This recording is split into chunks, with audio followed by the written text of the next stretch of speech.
effect yung issue ng mga grade. Actually, what I suggest is if your team is registered to play in this invitational league, I would suggest to be disciplined. You refrain from going into public places, and you can have yourself checked before going into the venue, so that I have I already had a conversation earlier regarding what if a part of the team tested positive. I think the organizers will be discussing on the possible substitution,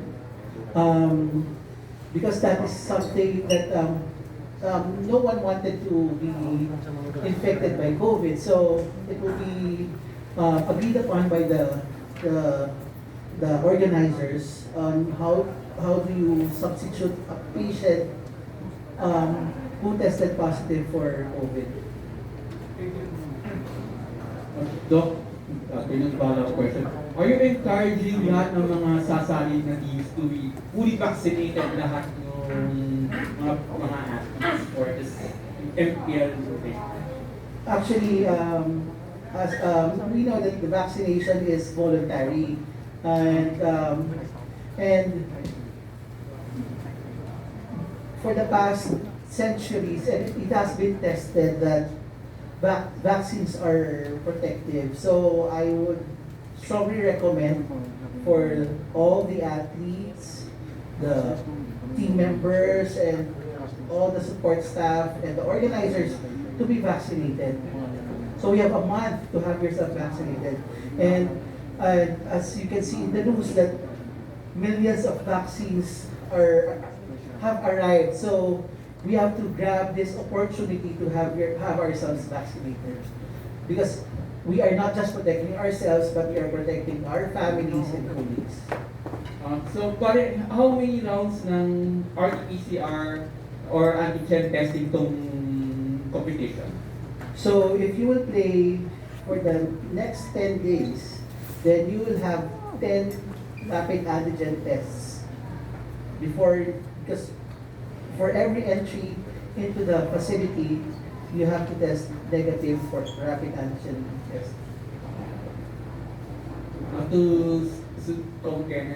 Kung kaya talagang napaka-challenging itong past few months. It has been since March yung last competition ng MPBL. How you think it's handled so far? Na, syempre, it's been a long time na magkaroon ng tour. Kaya, i-share lang muna. Well, this one is again for all the players na nakantay na matagal. No, alam natin na yung aside from livelihood nila, no, for the past almost 2 years na wala silang pinakikitaan, also yung passion nila to play basketball. Ang importante dito. And ayaw naman natin dumating sa point na nung 2 years na yun nabakanta sila, ay baka yun pa yung reason na umayahon sila sa basketball. So, nagkaroon tayo ng magandang chance ngayon.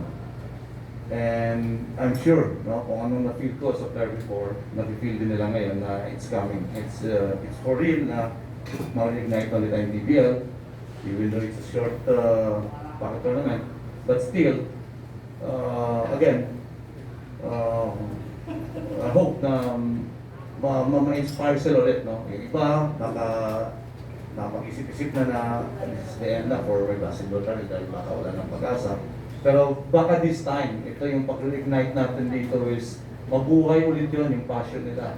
Na kailangan nilang pumalikod sa basketball dahil may chance pa pala.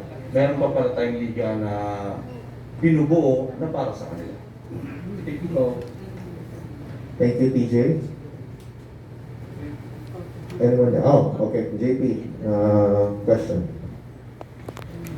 With both dun sa format, may additional tweaks pa ba dun sa mga rules and regulations niya, like yung roster composition, yung mga, I know you had a fill foreigner kind of rule before, so may adjustments pa? Mark? Ito siguro.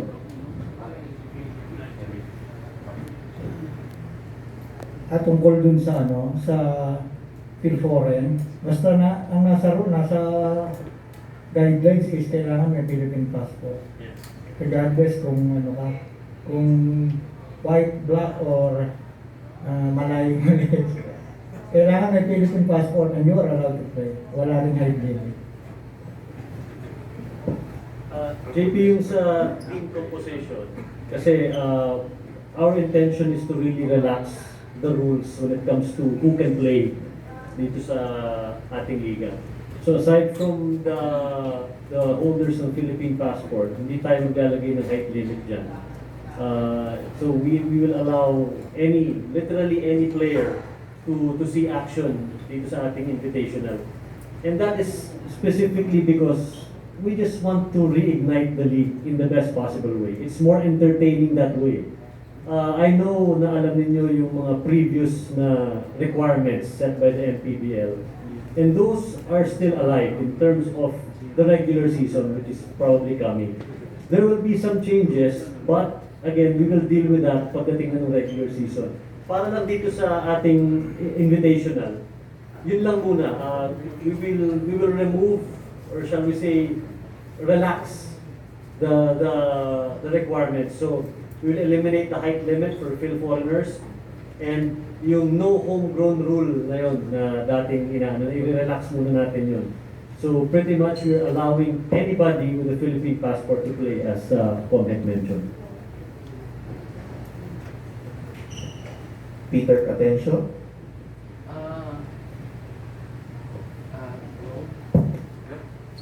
Sir.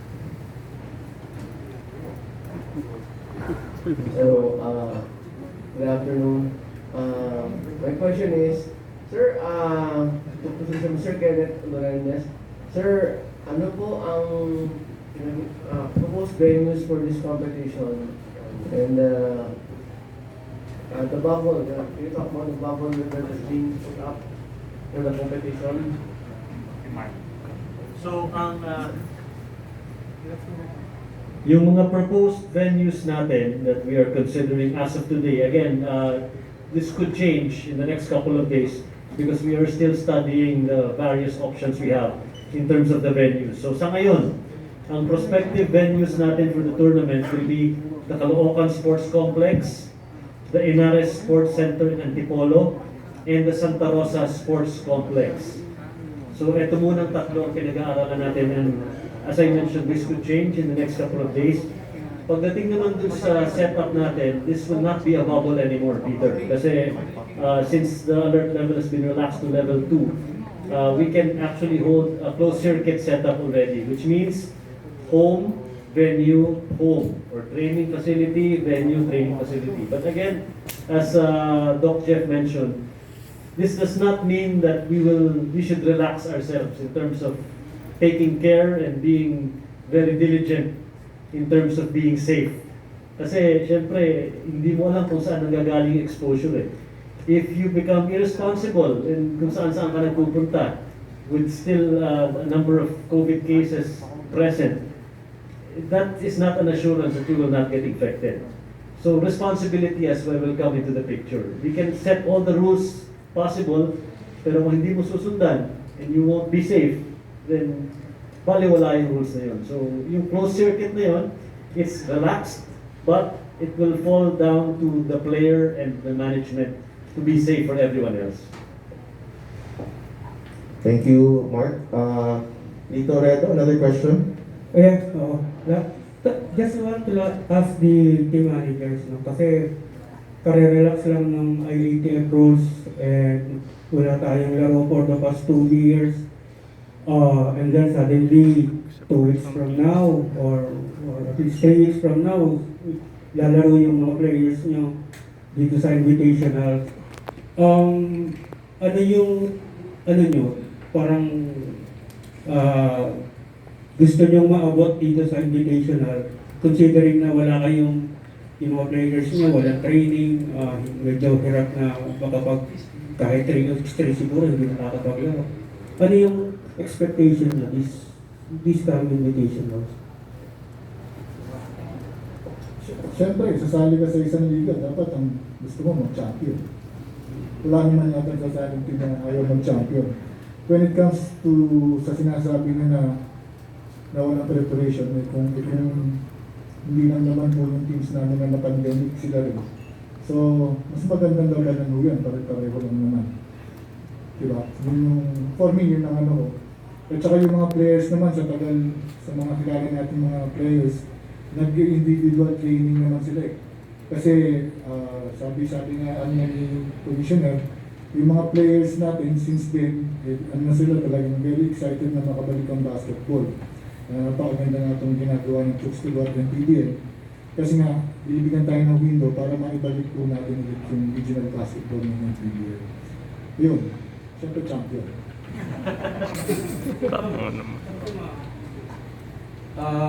For us, yes, I agree with Councilor Elvis. And also, naiintindihan namin yung risk of injuries. But when preparation meets opportunity, kailangan ready ka. And I'm very confident with my players na they're doing their best individually sa mga trainings nila. They do their workouts, and then it's a matter of time na maging buo lang ulit yung team on the court. But I see them, nakikita ko sa mga posts nila na they're really doing their best to stay in shape, which is napakahirap gawin ngayon. But andito na yung tamang motivation eh. Andito si Chooks-to-Go, andito si MPBL, and then andito ang Liga. So, dapat talagang head on mo na yan.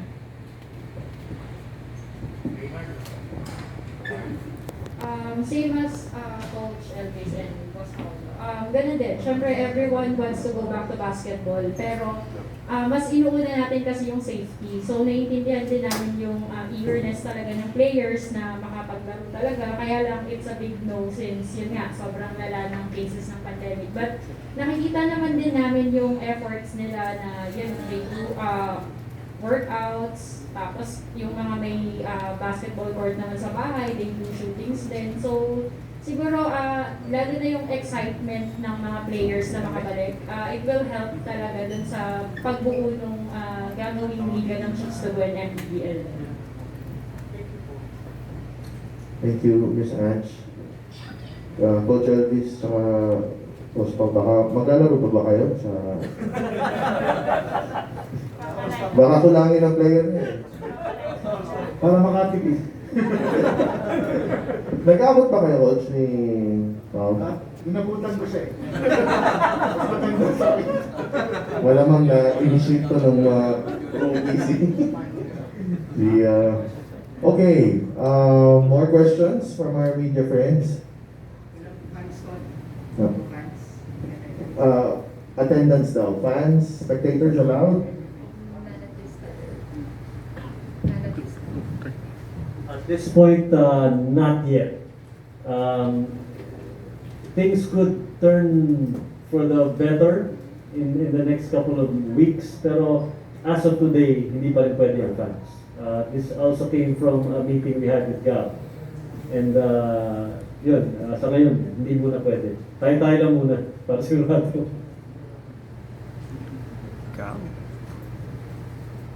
Okay, any more? Sir Roy Loarca, the legend.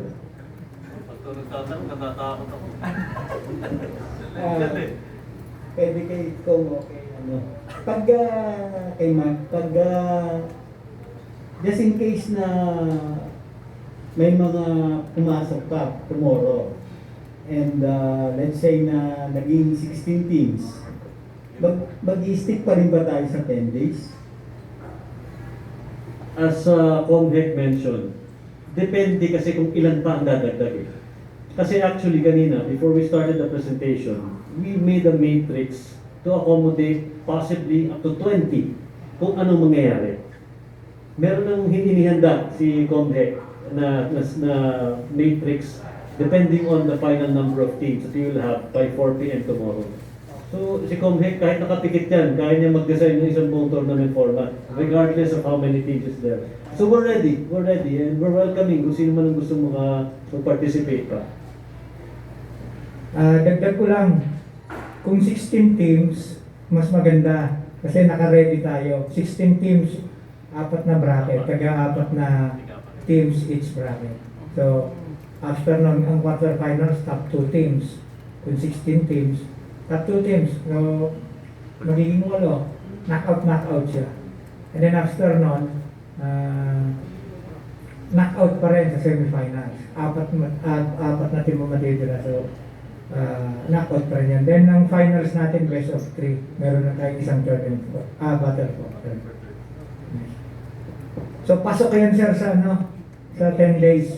Magkakaroon lang ng isang araw kung yung best of 3 mananalo na magba 1-1. So, maximum of 3 yung finals. Magiging 11 days. Thank you, Kong Hek. There's a question from Anthony Cervino, whom I have not seen for a long time. Love to hear, Anthony. Hello, good afternoon. My question is this, because the law is very clear, only professional sports were allowed in the past few months or so. Has it crossed the mind of the management of the league to turn professional just to get it going, or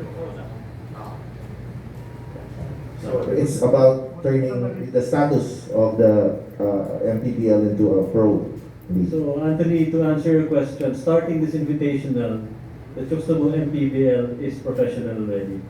Because we had a meeting with GAP, and based on their mandate, the only really big requirement that they gave us to continue is for the league to turn pro. So that means the players will have to get their pro licenses. Any player with existing pro license, regardless of where they're playing now, the GAP will be able to extend it if possible, if needed. Kasi hanggang December lang yan eh, mapapaso na yung mga yan eh. So the GAP will be able to give an extra accommodation for these players if they want to extend. Sabihin natin maglalaro sila in the coming pre-seasons or what, we can extend that. Now for those who do not have pro licenses, GAP will also be giving us a lot of assistance. Instead of yung isa-isang pumunta doon, pwede nilang gawin is the team managers could collate all these applications, give it to us, and they can even do it through email and process it there. Pati yung pricing, if I'm not mistaken, di ba? There will be substantial discounts already. And the fee that they will be paying, which is? We're checking on it. No. The player is 2,000. The player will be 2,000 pesos for the pro license. Yes. And which will include yung sinabi mo kanina, si Tel will answer this part. Thank you. Sir Anthony, the 2,000 pesos fee for the player license will cover the ID itself, the medical examinations. The requirements are: 1, the player should have a fit-to-player certificate from a doctor, and a drug test. So it can be done actually po in just a couple of hours. They can already get their ID when they visit the GAB office. Now the other option that GAB provided is for the teams, in case they have their own doctors can certify and provide a certificate for each player. And then if they have a partner clinic, an accredited clinic or hospital by the Department of Health, these groups can also issue certificates. Now these certificates are subject for verification still of the Games and Amusement Board. So Gab said kung gustong makatipid, maybe they can drop by the office at an appointment. But if they have their own medical team, if our teams can save up more on that side, they can also do that. But in terms of processing, they are more than willing to help us to make sure that it will be a seamless process and application for each. as a follow-up, this is for the team representatives, coaches, and managers. What was your reaction, Councilor Elvis, the other team reps? What was your reaction nung nalaman niyo na, pinupost na the league will turn professional? What was your first reaction? And then, what was your reaction?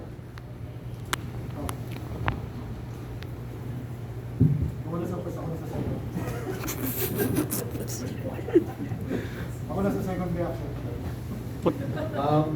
Our reaction, syempre, ang gusto naman ng league is growth and sometimes change. It's a hard pill to swallow, but it's the only constant thing in the world. So we will embrace yung kung ano yung changes na mangyari. Basta naniniwala kami sa MPBL, sa Chooks-to-Go na etong liga na to is long term, and then etong liga na to every year gaganda ng gaganda. So I think we're okay. Kami naman sa Marikina, ever since we joined MPBL, nakasuporta kami kay Senator Pacquiao. So kung naman ang decision ni Senator Pacquiao regarding sa league, Marikina is 110% sure na susuporta. Kung naman ang decision.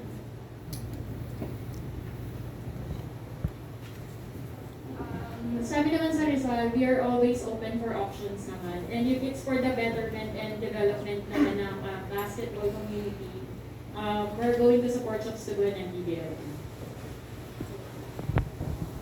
Thank you, Anthony. Any more questions from our media friends or clarify Mr. Orlando? Clarification lang po dun sa status ng pro. Kasi invitational is considered not the regular conference ng MPBL. Parang ini-invite nila yung mga teams para maglaro sa liga nyo as a friendly game lang yan. But when it comes to the regular conference like yung Raha Cup and yung Lakan Cup, it is considered the regular conference now. Sabi nyo nga kanina, professional na itong MPBL. Will that means na pati yung regular conference magiging professional na rin yung lahat ng mga players doon?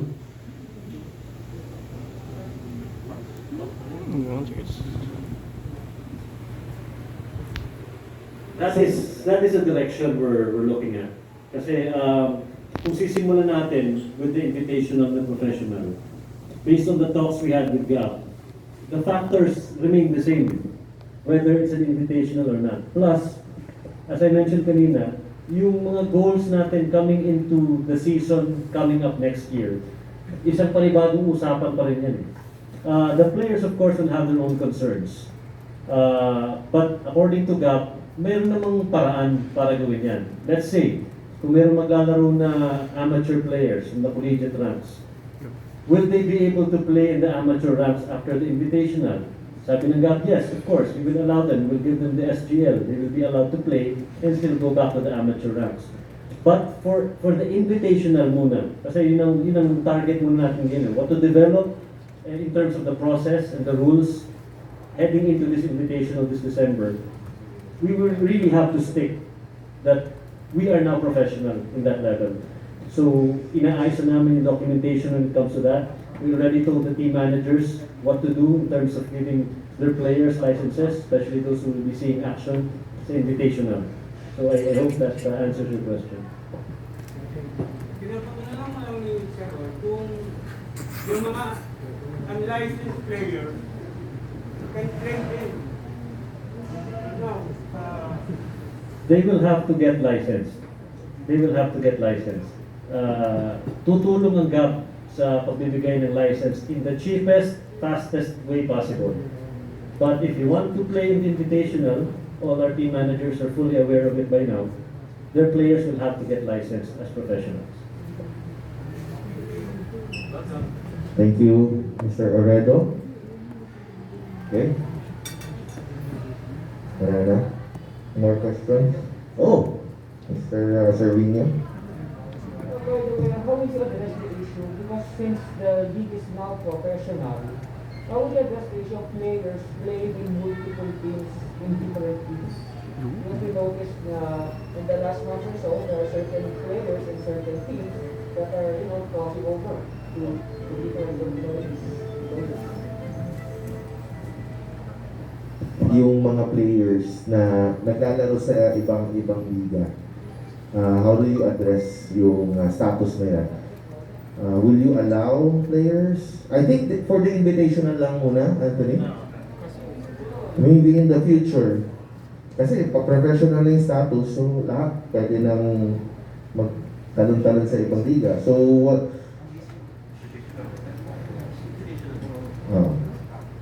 So, for the purposes of the Invitational, dun lang muna tayo mag-focus. So for now, these players will be able to see action regardless of what team they're a part of. As I said, we will be discussing more in depth about the approach we will have for the following year. Yung pre-season and the regular conference we'll be having. Of course, that will be treated as a special case, a different case compared to the Invitational. Kasi ito, Anthony, itong Invitational natin it's more relaxed in terms of the rules. Kaya nga tinanggal natin yung ibang requirements natin that the MPBL stuck to, just to be able to allow everyone else to play. So siguro in the long term, pagdating sa next year, yung mga plans natin, we can discuss that legally speaking when the regular conference comes in. For the Invitational, maluwag muna tayo. Let them play. It's been 2 years. Huwag muna natin higpitan kung sino gusto maglaro para makatungtong sa basketball court, paglaruin muna natin. Thank you, Mark. Okay. Anthony, JP, no more questions? Sir Roy?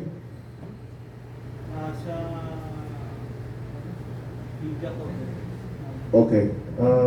Coverage, will media be allowed in the venue, and probably details on where this tournament will be? So media will be allowed. So, takot ko lang sa'yo si Deb, kung hindi kita payagan pumasok sa dano kay Sir Roy. Hindi pwede mawala doon yan. Media will be allowed. Of course, kasama kayo doon sa head count. There will be a head count, requirement of number of people that will be allowed in the venue. Media is always part of the family. Hindi kayo pwede mawala doon. When it comes to, ano yung second question mo? The coverage. Right now, we're talking to some TV partners that could possibly come in. We're talking to several, including GMA7, to see if they and MPBL can fix on a certain agreement to have a TV component for coverage. Online live stream will always be part of the picture.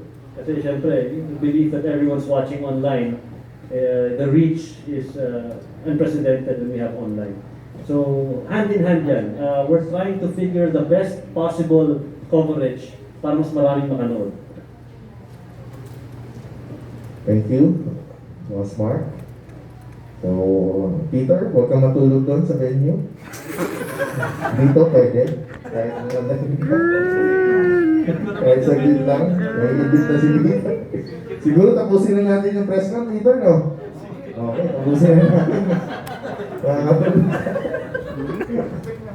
Muntik ka na makatulog. Sige. Siguro, parting shot from Com Kenneth and Mark. Siguro, Mark, ikaw muna and si Com Kenneth to close the press conference. Unang-unang maraming salamat sa lahat ng nag-attend today. From the time that Tel was contacting everybody, asking who will come, who will support Chooks-to-Go and MPBL Invitational, we felt the love and support of everybody and the eagerness to just continue playing, to start playing. So maraming salamat sa inyo kasi regardless of the plans that we lay out here, walang mangyayari kung hindi kayo susuporta sa amin. Regardless of what kind of function Chooks-to-Go will have with MPBL, it won't matter kung wala yung suporta ninyo. Second, I guess I also would like to thank especially the Games and Amusement Board, Chairman Baham Mitra. From day one, when we signified our intention to support MPBL in whatever way, shape, or form, function-wise, they've been very helpful with us. In fact, itong si Chairman Baham was actually the one suggesting on how to speed up processing, on how to give discounts when it comes to the things involved pagdating sa processing ng licenses ng players. Because I think God also knows that we have to get back to normal. And the only way to do that is to allow everyone else to play. So maraming salamat sa Games and Amusements Board for all the assistance. And sinabi naman nila that from now on they will be on our side pagdating sa Chooks-to-Go and MPBL. So that's very good news for let's say a very young professional league dito sa ating Chooks-to-Go and MPBL. And again, maraming salamat sa ating friends from the media for attending today. Thank you.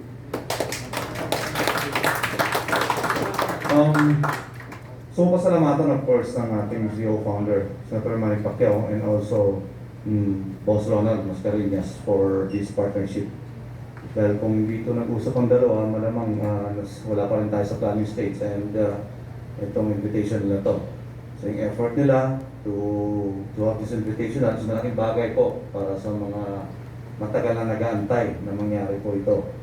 So sa inyo rin, sa lahat ng bubuo ng MPBL and Chooks-to-Go, sa lahat ng effort na ginawa nyo, ay sigurado naman na maging successful itong invitational event na inahanda natin. And of course, with the help of team owners and team minders na gusto mag-participate and to join, and sa mga media friends natin na nandito na sumusuporta rin. Maraming salamat sa inyo at pagpalain sana tayo ng Diyos na maging successful itong invitational natin para for next year maganda na yung pasok ng basketball events sa Pilipinas. Maraming salamat and good afternoon. Thank you.